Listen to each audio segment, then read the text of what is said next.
Okay, thank you, Arun. Thank you. I'm surprised. It's very very poignant. Has a very poignant point in the end. Okay.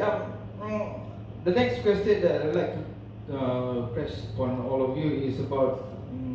Okay, it's a long question. Can I just ask one question? Okay. Yes. Just now you did ask that on his dying bed, he looked at his wife and his son. Do you think he had, the thing that came in my mind, perhaps he has this guilt. Yeah. He was going away with this guilt. That his wife and son had been killed. That's one that came in my mind. I mean, he says he was at peace and he was no longer scared of death and the pain was gone and it was joy and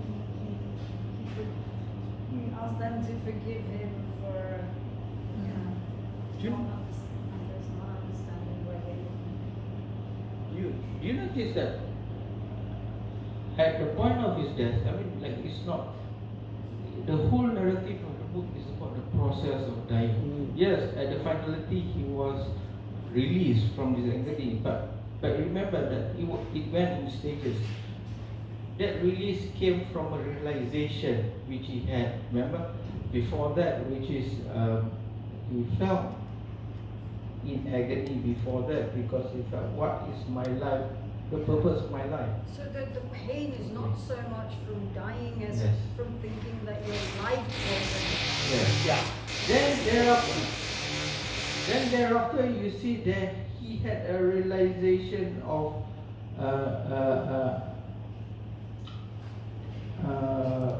because thereafter he was reflecting the process that was that he looked into his children and to his wife and his son and say, what have I done? What have my death has created? Then after that, the last process is, he said, it's all for now he understands that he had another defined existence, not the existence. He now understands what life is about. Thereafter, he felt release. So that's 1, 2, 3, 4. So that's a process of grief. I mean, not grief. This process of grief is like the process of death. There are stages. So you can see the finality of it is release. But before that, agony comes. The reflective comes. Why am I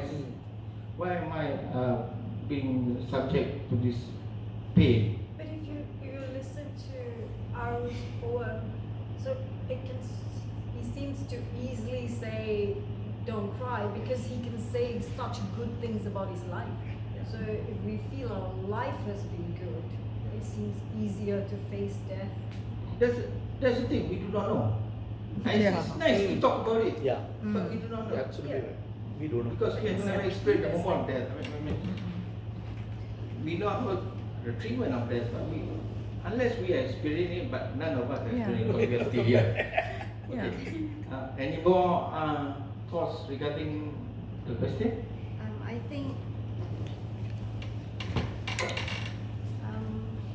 I think at the moment, in the very first moment, it was more of him consuming this perhaps anger towards his family.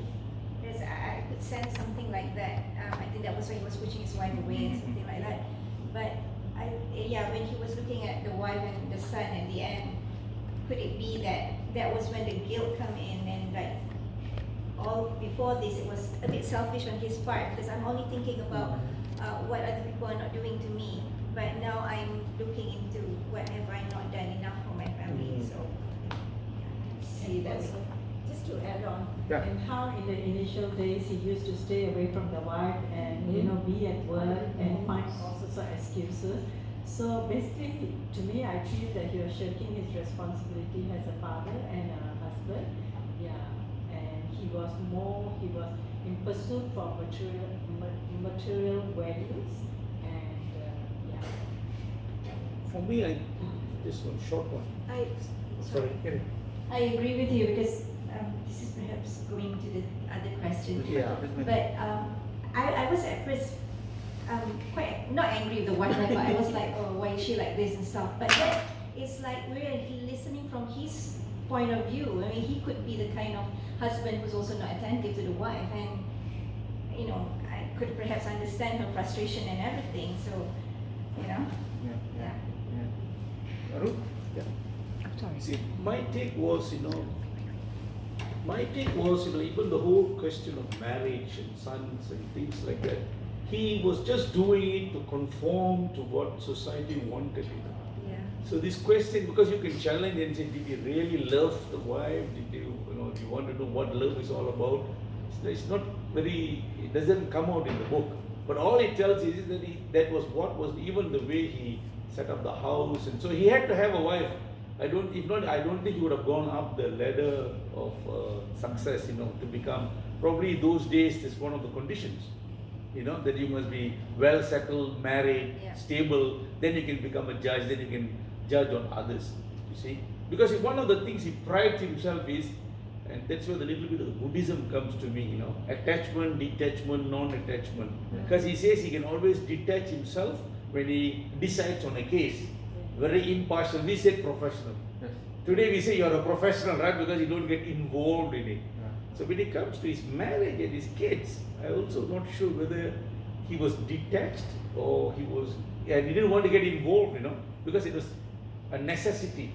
It was necessary for his, I agree with some of you who said selfishness, for his own growth. It was absolutely necessary. I mean, that's my take. I don't know if this is a later question or not. So Yeah, sometimes you mix your present. Sorry, I'm No, we are going through all 10 at the same time. We'll cover everything. So I don't think either he or the wife set out to hurt each other. It's just that No. they get married, and then it's more That's of it's not trying hard enough to make the marriage work in a real way. So she doesn't try to change herself at all, seeing that his need is for order and comfort. She doesn't want to change herself at all, and then he doesn't want to let go of some of his great need for order and comfort, and be a bit more emotional for her. So they just don't want to. Each of them doesn't change at all to make it a real marriage. So I don't think they're either of them bad. So I guess she just starts doing her own thing and he just starts doing his own thing, and the marriage is just, it's there but plasticky. It could be more real, I suppose, but for that both sides need to give and take a little and want it to be real. Often doesn't happen. But are we judging the marriage? No, not at all. No, I mean it's like from the point of view of 21st century. I think marriages are then pretty it was- much the same. it's- Both sides, both people are human and needing things from each other is true of all ages, I should think. can I say? Marriage for convenience is very common. That's the thing that I'm going to tell about Because it does relationship between mention people. the But word carry love. on. I kind of relates to what Arun has just said. At times, marriage is like it's a need. It's to fulfill a puzzle within one's life in order to be. It's also it's more on the society pressure, and it could be at professional level too. So to me, I think he was just trying to fill the puzzle and have in his view, it's a complete way of having a life, a career life as well as a family life equates to a complete life. But then later he discovers that's not what it is. Yeah, that's my. But I think It's unrealistic to expect every marriage to be a great love story. So the love story comes with working together and trying to make a real marriage out of it after getting married, I think, which is what a lot of people lose sight of. It's not the great love story and then you get married and live happily ever after. It's whoever you decide to marry, and then it's learning to know that person well and work together, I think. I think we do young people and disservice if we make out to them that like this is a marriage of convenience. I mean, it's not really. I mean, out of the people that he had, he picked this person because he thought she was pretty and a good family and had some money, and they do mention love at the beginning, but it's after that that the real person, you don't want to work with the real personality of the person that you've married. Okay, but first, maybe she. Okay. No. Yeah. Do you have any thoughts regarding? Kamki want to say something? Sorry, she want to say something. Okay. To a certain extent, what's written in the book, yes, love comes after marriage. You have to make your love work in order to stay in love. You have to work in order to stay in love. But more often, I'm not sorry to say this, when I was reading certain chapters, and I told myself, it's so typical Asian. When a man becomes very successful, the wife just becomes a trophy wife. You know, she dresses up, she's all dark up, when she goes for the function, you know, she's beside him and she says the minimum and the man is happy. And I thought there was some element of the Asian way of living. I don't know, I could be wrong. Okay. Sure, let's say that. Do you have anything to say? No. Not yet. Generally about the book? No. Yeah, why I not? want to listen to you. No. It's okay. This Uh, week, no? Sorry, I'll move to the next question because what you have just said tie in with the question after that. Oh, okay. Because you know the thing is about when our discussion when I have made the question, composed the question, most of them that what I have reflected on is what we have to say. So basically, one of your opinions already covered about 4-5 questions. So I like that. I like that because we're moving on. Okay. It's also partly what my life was. The thing is, like, you know, regarding the wife and the husband and the composition of the structure of the marriage, of the relationship, it's quite, it was a marriage of convenience. And also because he was smitten, because she was pretty. But in as much as it is a matter of convenience, because, you know, at the very end of the book, he said that he did not live a very authentic life. You know, because he reflected that, you know, all throughout his career, he went up the career of which he was good at it. He was good at this, what he is doing. But it was not his authentic self that was advancing. It was the career of his career, which is the unauthentic side of him that was advancing. So, you know, we live, you know, all of us, we all have work, we all have careers. It is a realization that authenticity is a very difficult thing. We talk about it many times, but as we climb the ladder of corporate, whatever it is, corporate, we became more and more inauthentic in our life. Because whether you like it or not, the career that we are good at, the money that we come from, is not our authentic life. So therefore, when we delve in our career, we are getting further and further and further from what is authentic.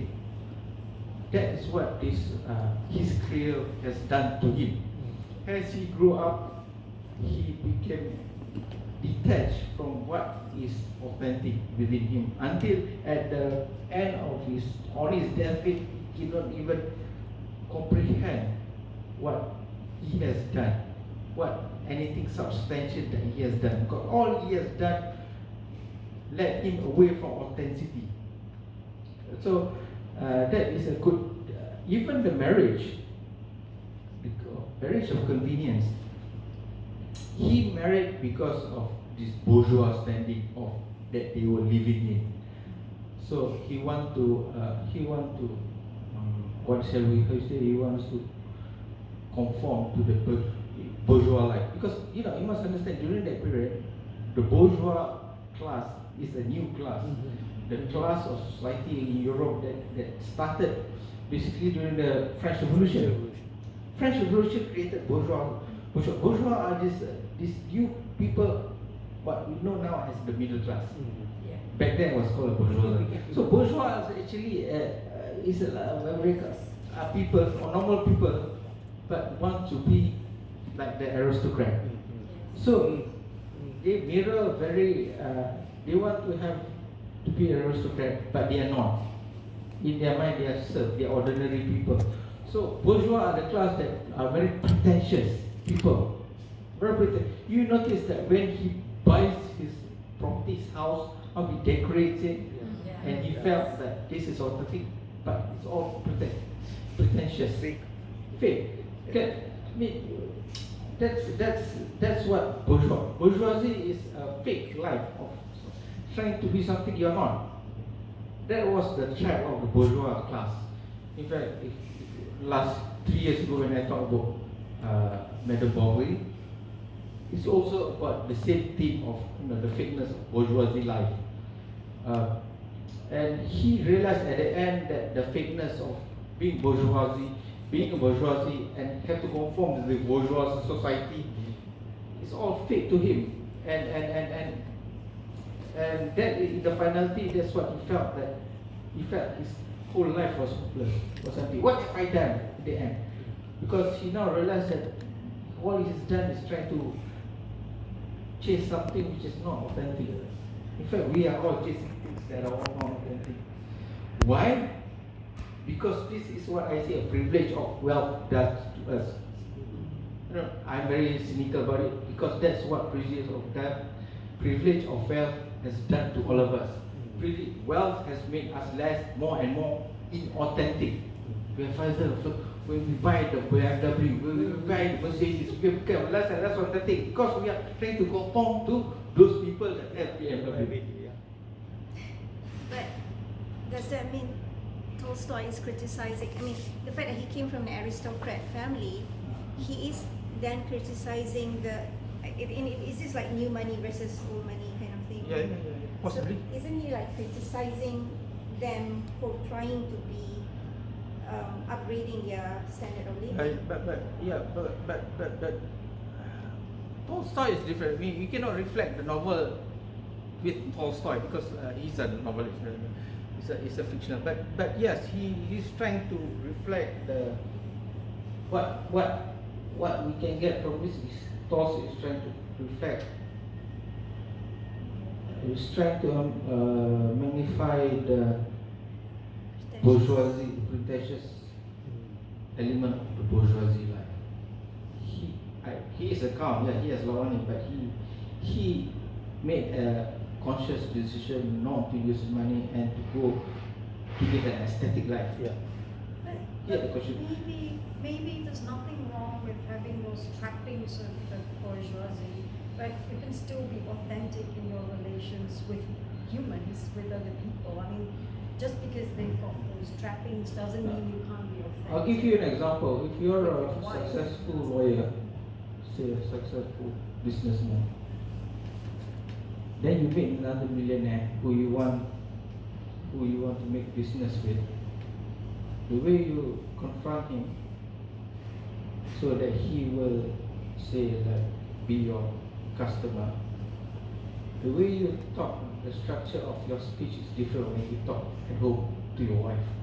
Isn't it? What I mean There's a layer of professionalism. What I mean is in your personal relations, there's no reason why you can't be. I mean, so to separate the two, I mean, how he was in his professional capacity is right, I suppose. You know, how he used to be detached is correct, I suppose. But it's just that he employed the same detachment in his personal relations. That was the problem, right? But yes, it might be correct for his intent of achieving his career, but in the finality, he felt that he thought that all those were just, Yeah, so it's our personal relations that are important. So he could have been real at home, I guess. He could have. Could have been. Could have. That was the part that Could have. he was sorry about. That's a good point. So that's the thing. Okay, we'll go to the next question.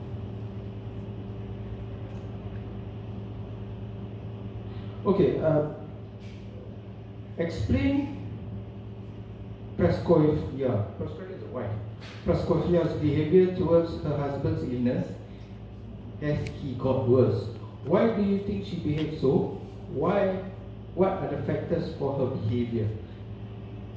You notice how she behaved? Yeah. Okay, let's give it to. I think maybe she is kind of like well, not as any revenge, but she is just like mirroring how Ivan's attitude towards her when she was pregnant, and Ivan was like some kind of a repulsive. I mean, Really? yeah, that's why I thought.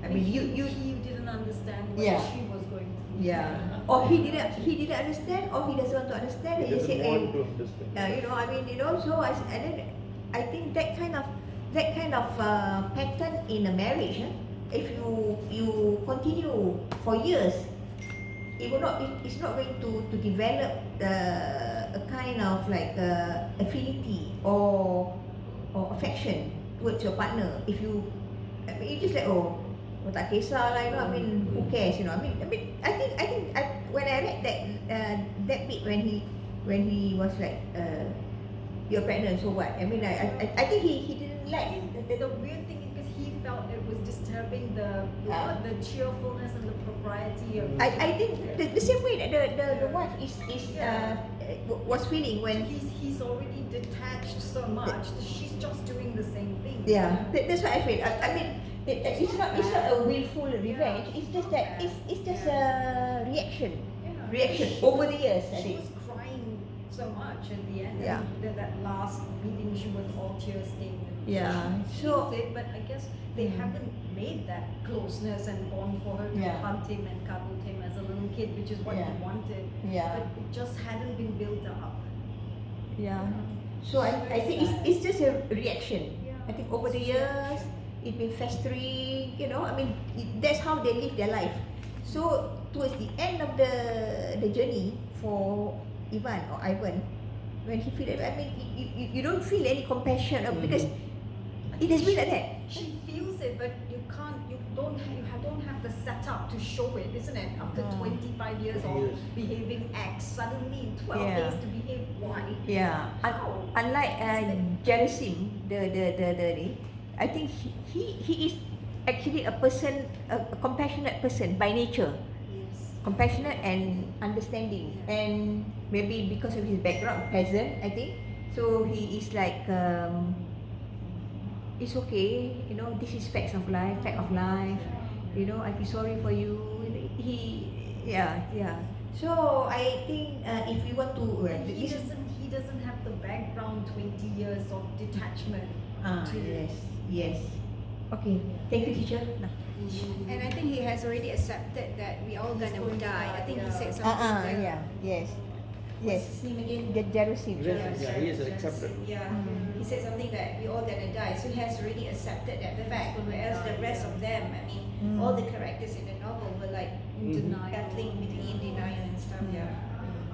Sure, you have something to So say? like for me as a doctor, Yeah, it's No, okay. this week I really come to listen to you for the first time. They wanting to. Right. New Haru, film. you want to say anything? No. Okay. Said enough. Okay. Now, Go for the next I will try to deconstruct what she said. Okay. About the, in this relationship, husband-wife relationship, this is what we call familiarity, but it's more deeper than that. You see, it's like a catch-22.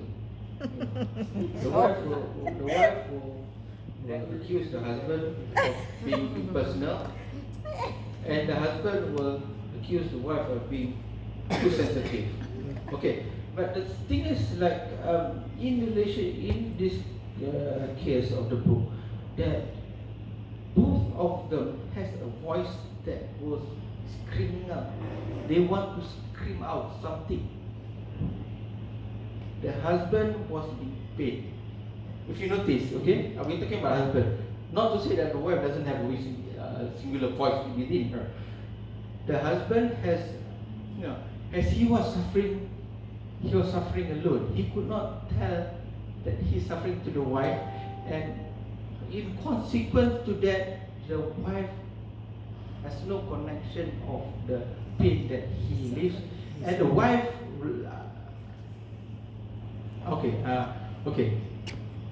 he because of his ego, he cannot tell what's deep inside his heart. Which, if he could have done, this problem would not have been apparent. So because of his ego, he could not reveal his pain to her. Therefore, he did not receive that comfort from her, because he did not understand why he got being so impatient. Because at the same time, the wife himself, who in herself do not see that or understand the situation. She herself impute, and at the same time she herself has a feeling that she wants to reveal to the husband, and she do not know how about doing it.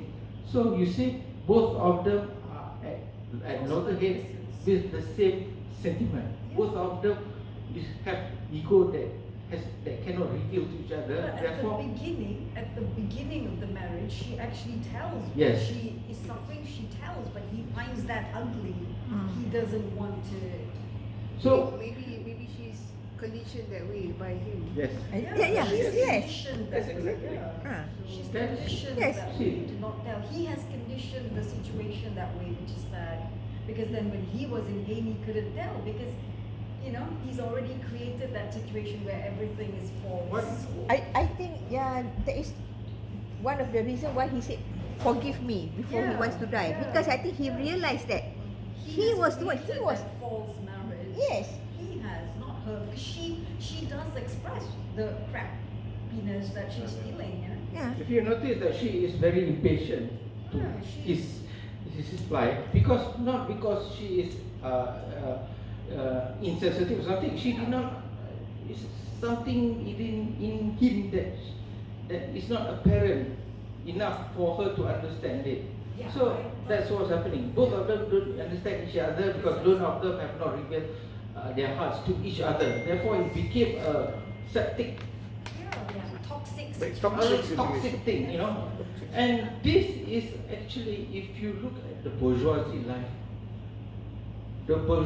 life is not innocent of this, because marriages of during those periods is common when we are faced with this thing, with this kind of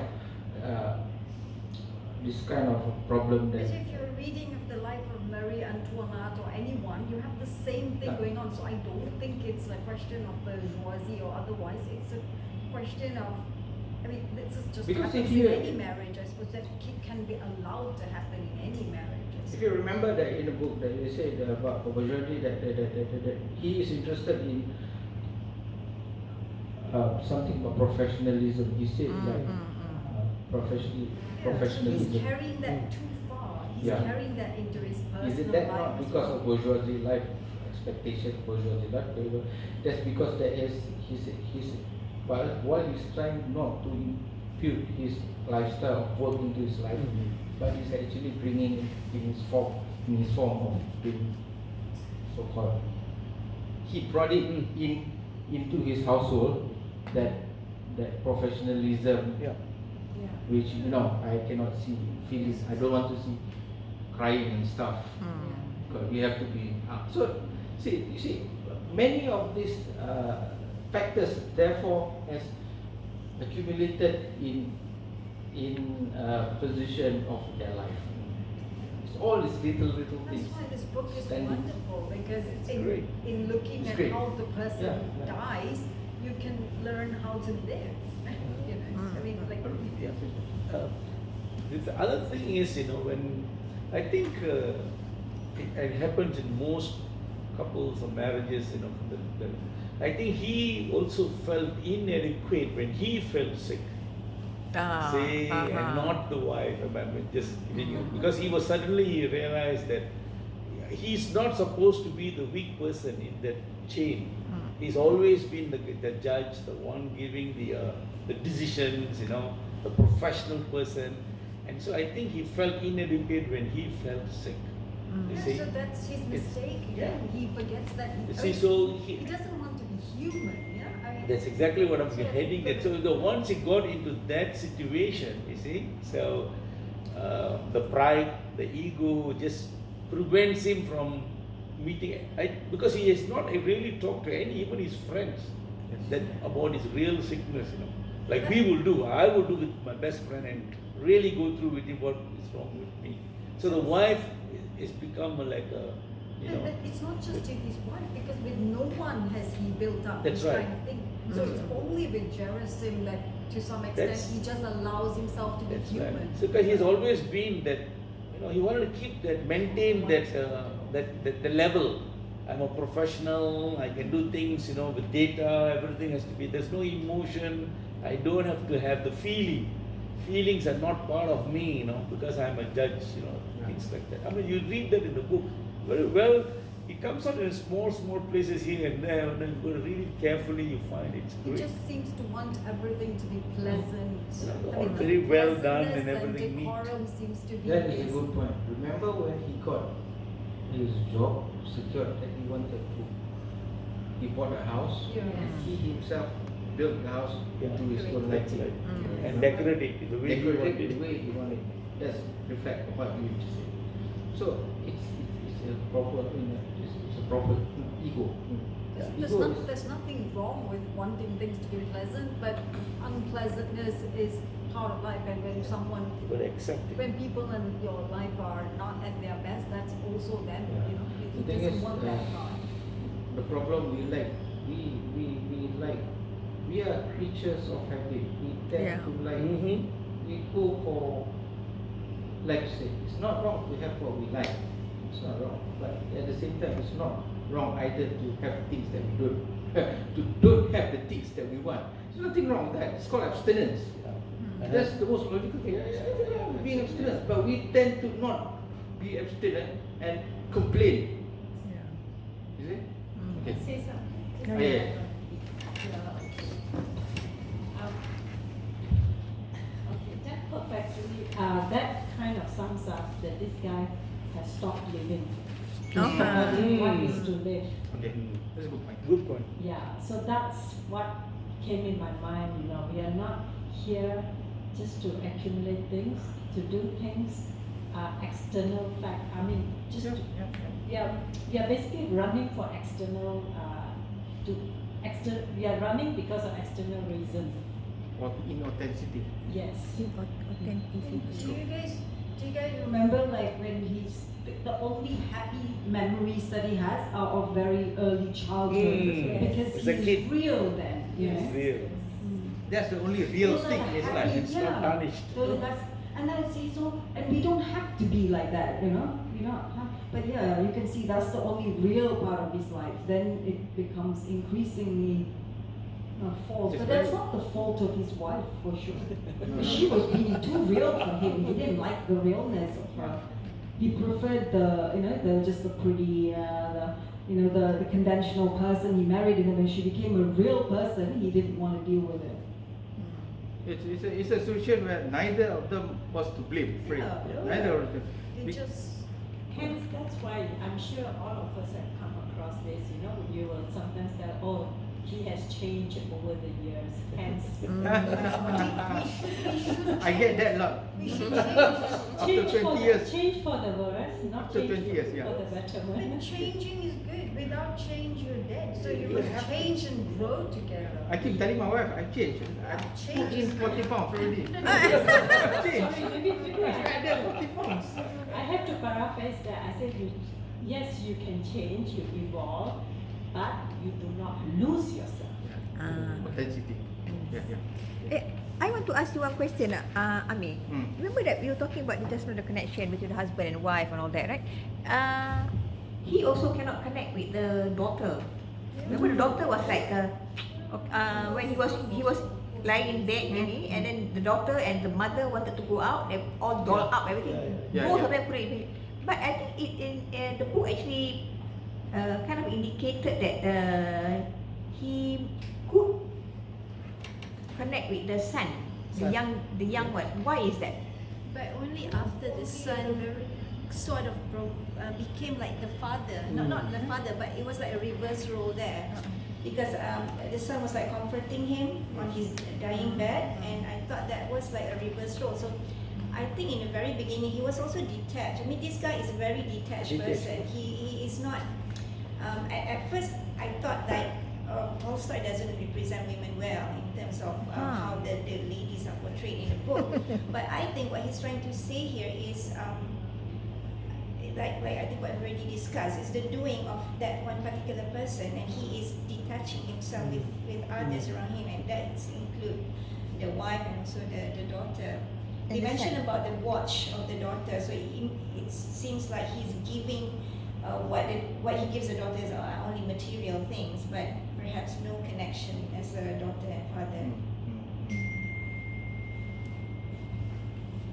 So that connection in the end with the son, he feels when the son accepts that he's dying, right? The son sees that he's dying, so he can see that the son knows he's dying and accepts it, and that helps him. It's very interesting that this is a very short book, but we have discussed So much depth. so much in such a way that that's how Tolstoy is. Just a simple 150 pages, has come up with so many themes, so many discussions. We can carve it in many ways and still get the meaning of the book. See, the boy catches his hand, pressed it to his lips, and began to cry. Yes. That is what he wanted. He wanted someone to hold him and cry. But he wanted it, but he didn't want to ask for it. Yes. You see, Because it's I try, mean, he's waiting for some to do But all you that, but have he to ask just for it doesn't. when you, Yes, when you've been like when that. you're all like your that, life. It's even at the end, yeah. So at the very end, he's just to going share, it reminds me of me growing up because my dad was someone we never talked to.